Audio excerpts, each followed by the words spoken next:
Hello students, मैं हूं Mayank sir और आज मैं आपको बताऊंगा best strategy to score 80/80 in economic class 12th commerce. अगर आप बोर्ड एग्ज़ाम में फुल मार्क्स लाना चाहते हो तो ये वीडियो आपके लिए। सो वीडियो को एंड तक देखिए और अपना नोटबुक रेडी रखिए। तो देखो बैकग्राउंड में नॉइज़ जो है इसके लिए मैं काफ़ी ज़्यादा सॉरी कहता हूँ आप सबको, क्योंकि देखो यार ये चीज़ें मेरे कंट्रोल में नहीं है, ठीक है। और ये वीडियो भी बहुत लेट हो रही थी। वीडियो आज से एक डेढ़ महीने पहले ही आ जाने वाली थी, बट कुछ ऐसे मेरी पर्सनल प्रॉब्लम्स थे जिस वजह से वीडियो नहीं आ पाई। तो आज मेन बात को फोकस करो, कॉन्सेप्ट को फोकस करो और बैकग्राउंड में चीज़ों को इग्नोर करो। तो चलो वीडियो को स्टार्ट करते हैं। तो अब होती है बात स्टेप 1 में। तो हमको इसमें क्या करना है, सिलेबस एंड एनसीईआरटी फोकस। इसका मतलब ये हुआ कि सबसे पहला स्टेप है सिलेबस को समझना। इकोनॉमिक्स में एनसीईआरटी की बुक्स आपकी 100% इंपॉर्टेंट होती है एंड बोर्ड एग्जाम में जो क्वेश्चंस काफ़ी डायरेक्टली एनसीईआरटी से ही आते हैं। तो इसमें टिप क्या है आपके लिए, तो हर चैप्टर का समरी और की डिफिनीशन को आपको नोट करने हैं। और अगर आप एनसीईआरटी के क्वेश्चंस को और एग्जाम्पल अच्छे से सॉल्व कर लेते हो तो आपके 50-60 मार्क्स तो ऑलरेडी सेफ हैं, ठीक है। तो ये बात हो गई हमारी स्टेप 1 की। अब हम मूव ऑन करेंगे स्टेप 2 पे। इसमें बात होने वाली है हमारी इंपॉर्टेंट चैप्टर्स एंड वेटेज। तो देखो अब बात करते हैं हम इंपॉर्टेंट चैप्टर की। तो जैसे देखिए माइक्रो इकोनॉमिक्स में demand and supply, consumer equilibrium, production and cost, ये सारी चीज़ें थी। मैक्रो में आपका नेशनल इनकम है, मनी एंड बैंकिंग है, गवर्नमेंट बजट है। तो ये चैप्टर बोर्ड में ज़्यादा वेटेज लेते हैं, ठीक है। तो फोकस करना उन पे और क्वेश्चंस के पैटर्न को समझना आपको क्या है, बहुत ही ज़्यादा ज़रूरी है। क्लियर। फिर से मैं एक बार फिर से सॉरी कहता हूँ इस नॉइज़ के लिए। एंड नाउ अब हम लोग मूव ऑन करेंगे हमारे स्टेप 3 पे। तो मेरी बात ज़्यादा इंपॉर्टेंट है, क्लियर। और अब जो मूल मंत्र है वो क्या है हमारा, प्रैक्टिस प्रीवियस ईयर क्वेश्चंस। इसका मतलब ये है कि अब हमको क्या करना है, प्रीवियस ईयर के क्वेश्चन पेपर को सॉल्व करना है। तो देखिए स्ट्रेटजी का नेक्स्ट स्टेप है प्रीवियस ईयर क्वेश्चंस को सॉल्व करना। बोर्ड एग्जाम से क्वेश्चंस काफ़ी रिपीट होते हैं, क्लियर।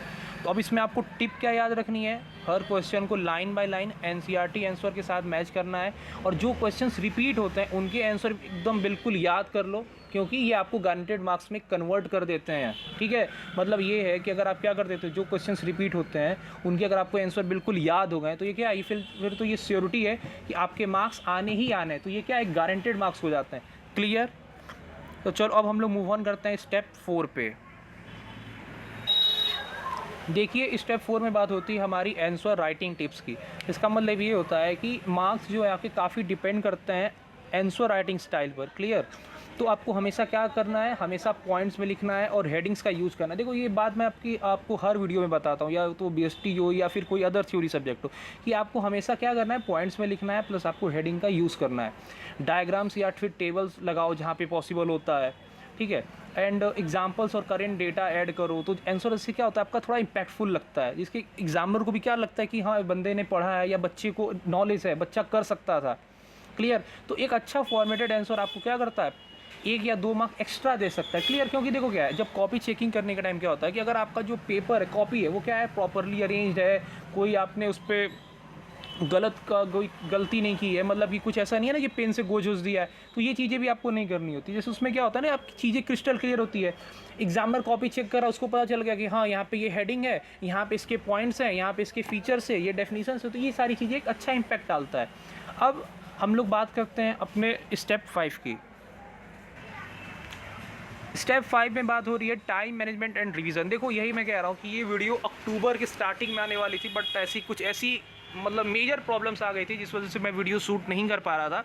तो अभी भी आपके पास 2 महीने हैं, ठीक है, नवंबर, दिसंबर एंड आप जनवरी को भी ले सकते हो। तो 3 महीने इनफ है आपको अच्छे से प्रिपरेशन करने के लिए। अब अच्छे का मतलब ये कि भाई अब जिसने बिल्कुल नहीं पढ़ा है तो फिर तो वो एवरेज ले जाएगा, लेकिन जिसने पढ़ा है वो इस वीडियो को अगर स्ट्रेटजी को फॉलो करता है तो फिर तो अच्छे मार्क्स आने ही आने हैं। तो इसमें ये है कि आपको लास्ट स्टेप में क्या करना है, टाइम मैनेजमेंट, और फिर आपको अपना क्या करना है, रिवीजन करना है, ठीक है।